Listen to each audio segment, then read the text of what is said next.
what we're gonna do right now is pull the gauge cluster out of this parts car. And hopefully we don't have any critters living in here. Looks like we got a bunch of mayfly wings.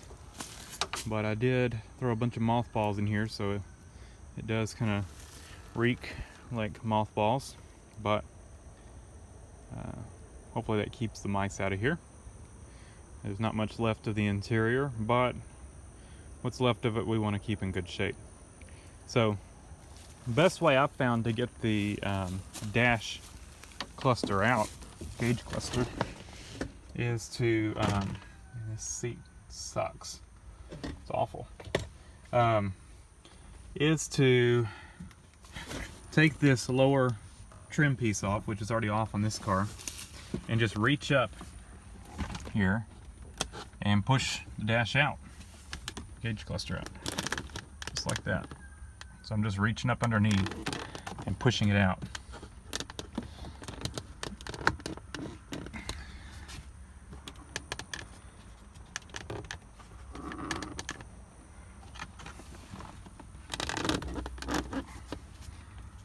Alright, I'm probably gonna have both hands to do this so I can push out and grab it, but that's what I do.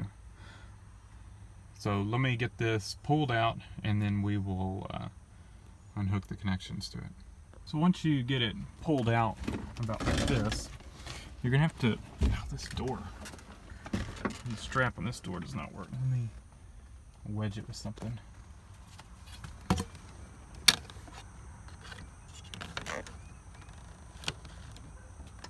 There. It's kind of hot, so I don't want to suffocate in here with this door closed. It's summer. Once you get this pulled out,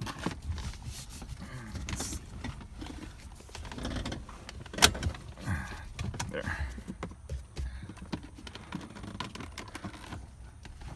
You can kind of get back in here and get your hand in there and start unplugging these wire connections.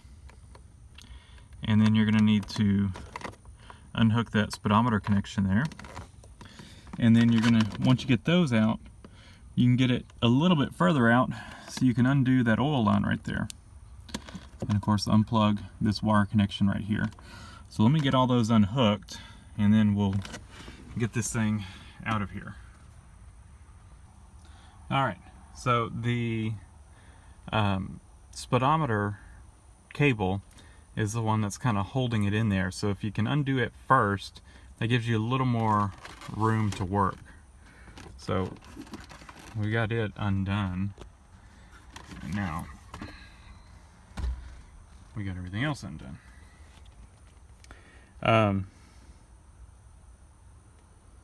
This thing is a little bit different than mine in that mine actually has PSI here. Mine has PSI here, yeah, and Fahrenheit over here. So we'll use this one for now.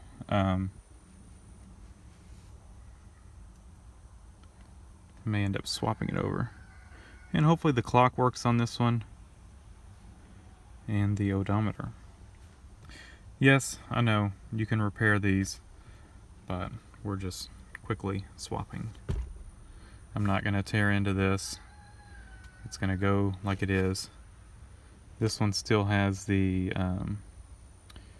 dimmer, or the, yeah, for the dash lights. Mine does not.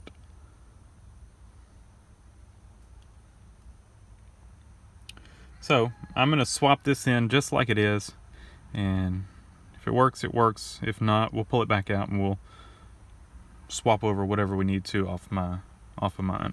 But for right now, we're going to leave this one together.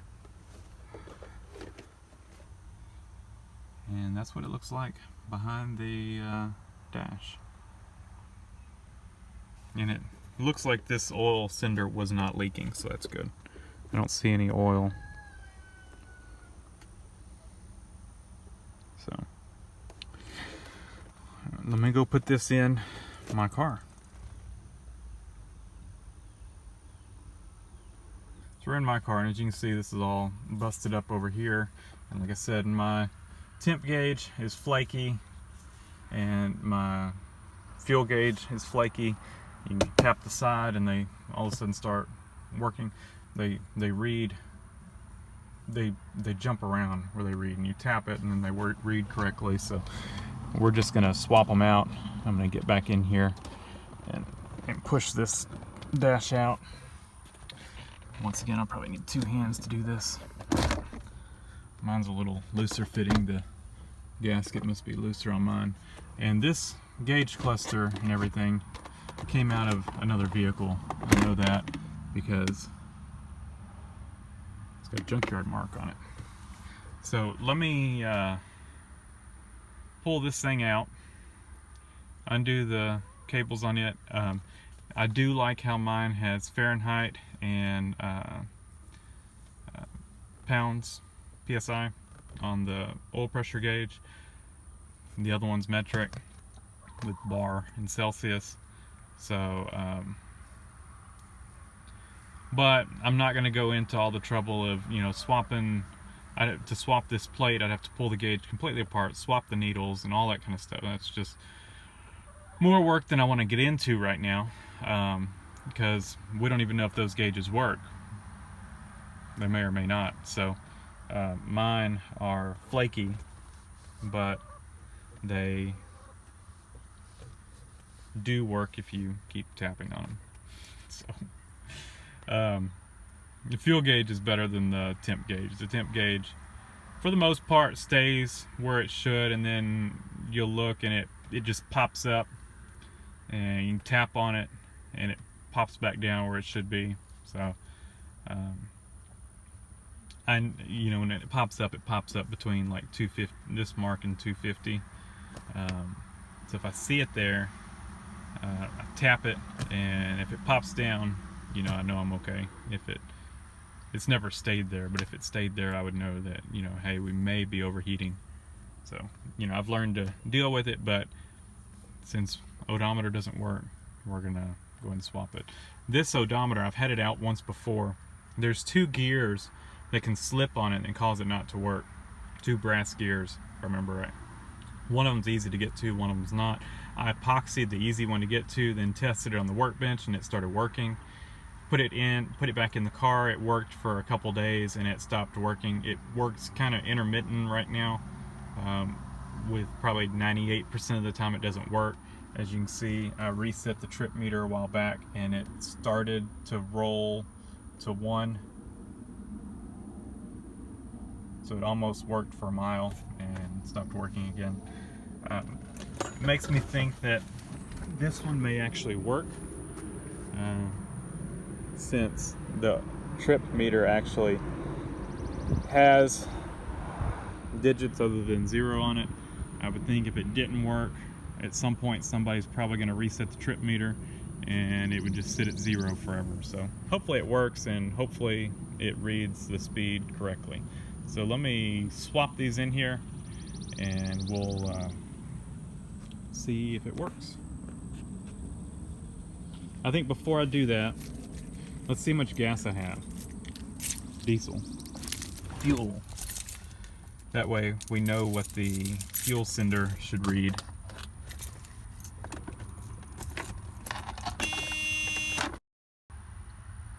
So with the key on, we're between full and 3/4.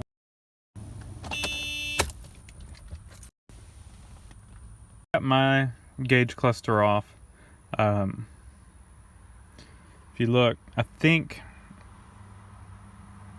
don't know what all they used from the original. Like I said, this is a junkyard cluster. This one may be original to the car, I don't know. But see it's got writing here, writing all over here. I don't know. I think they might have kept the speedometer, because the mileage is right. Or this thing was swapped early on. Who knows? I don't know. But to me, that says junkyard. I I don't know if I'll keep the resistor. As you can see, mine's been bypassed. I think for right now, I'll leave the resistor in there. But I'm going to go ahead and check all the bulbs. All my bulbs are good. So I'm going to check the bulbs in here, make sure they're all good for dash lights, all that kind of stuff. For your plugs, your lights that plug in here, they're actually labeled, or they should be. Like this one says 1, this one says 3. So you've got 1 and you've got 3. 1 would be, I think, glow plugs. Yeah, and 3 was what? Fasten seat belts. So, and then these aren't used on mine. Yeah. So I'll check all these bulbs and check mine, or check those and check mine. My car is oily up under there. So I think the reason they swapped gauge clusters is because the oil thing was leaking, but mine, of course you can see this one is not. So I think it was the gauge cluster prior to this one that leaked. So my only concern really is it's possible the tack setup is different. I know they changed how it was set up. My parts car's an 83, so I don't know if it's the difference when they changed it. Oh, look.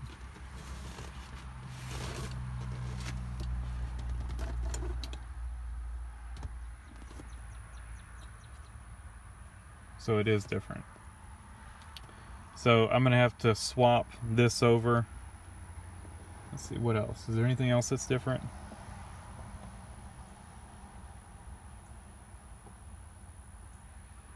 It's quite a bit different.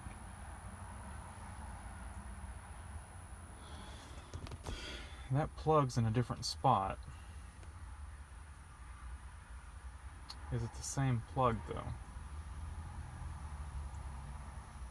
Just because it's in a different spot doesn't mean it's different.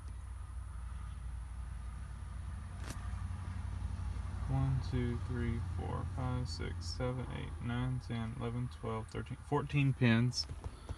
1, 2, 3, 4, 5, 6, 7, 8, 9, 10, 11, 12, 13, 14 pins with the, I'm looking at the offset here.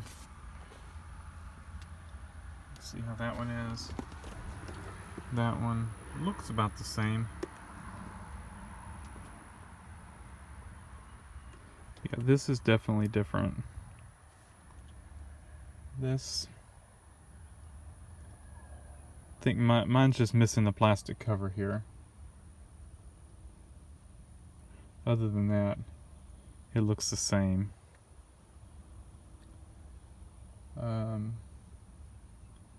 Yeah, this is definitely different. We don't know about the clock. If this clock works, I'll probably just swap, for now at least, just swap this whole thing over to there, not worry about the clock. So to get this out, we've got 4 screws here, and this whole panel should come out, and we'll swap the one from there. So the tack setup is different on this one. So let me go ahead and swap that over. So we got the 4 screws out. I already got this one out. You can see if I wanted to swap the clock out, it's quite, no, I'm not gonna say it's impossible, but yeah, it's definitely possible. It would be quite a bit of work. No, it's definitely not impossible. I'd have to pull the needles off. I'm not too concerned about it. I don't know if this clock works. I might plug it in at some point and just test it. But for now, my radio has a clock, so I'm not too concerned about it. So, pull this one straight out. Like I said, this clock does not work. And maybe it's repairable, I don't know. And then take it. Yeah, my guess is that somebody may have done this same process at some point, because this part did not have junkyard marks on it, and normally the junkyard marks every single little panel, so somebody may have, this may be original to the car and the rest of it's not. So put the screws back in. Yeah, and like I said, I don't know on this panel, it looks like the plug will plug in. I would think if they changed the way that it's wired, that the plug would not plug in, just like they changed the way this is wired, and it's they put a different plug to make sure you didn't swap it in. So if it plugs in, I would assume that even though the plug is in a different spot than the one that came out of my car, that it's still wired the same and that it should work correctly. So let me get these wires in there, and then I'm going to put the dash in. Oh, I haven't checked the bulbs yet. Let me check all the bulbs, and we'll put the dash in, and we'll see if it works. Alright, moment of truth. Gas gauge working, glow plug's working, battery light working, oil pressure gauge working, tach working. Of course, the tach's the original one. So let's go for a ride and check it out. Probably not gonna video it first. I'm gonna go check the speedometer first, and we'll pick up on the video. And all I'm gonna do to check the speedometer is I've got a, I think it's called Speedbox. It's a speedometer app for your phone. So I'll verify it with the speedometer. And we're sitting at 326,587 miles and 125 miles and 0 tenths. So we'll see if it advances. Alright, so the speedometer is reading just a hair slow. I guess I should have went and drove mine again, because I think it was right on, if I remember right. But it's reading maybe 5% off. At 40, it's showing about 42. I think I'm good with that, especially if the odometer actually is working. What I'll probably do eventually is tear mine down and repair it. But for now, you know, because now I've got it out of the car, you know, it gives me time to mess with it and fix it. So I'm going to leave this one in for now. The gauges are working. I haven't seen any flakiness in them. You can see temp gauge has come up now. Gas gauge is exactly where it was with the old cluster, and oil pressure, well, once it warms up, oil pressure will come down. This thing has good oil pressure, so it stays pegged for quite a while. But the miles are advancing now. Trip and odometer have both advanced, so they are working, so that is nice. Like I said, it's just a little bit off, and that's just because, well, I'm assuming because the gear ratio is different on the 85. It's off less than I thought it would be. I thought it would be off more than, 5% or whatever. But, that's really not that big of a deal.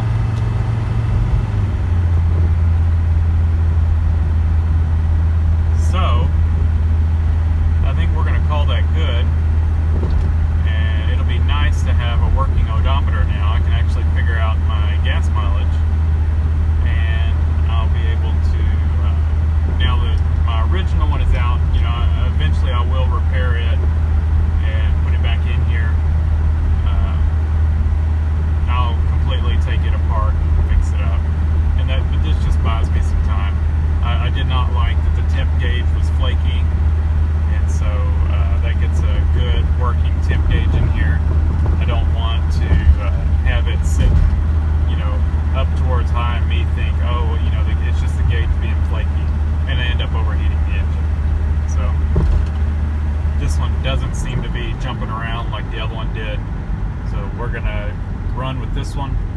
and it's nice to have that non-crooked speedometer needle. Mine was all bent up, and not have a big chunk missing out of the end of the gauge bezel, so that makes a nice, looks nice.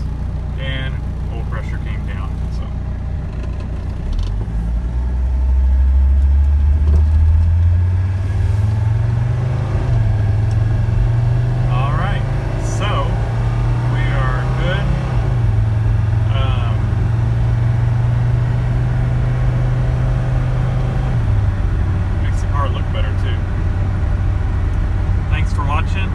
Leave a comment down below, hit the like button, and if you want to see more, subscribe.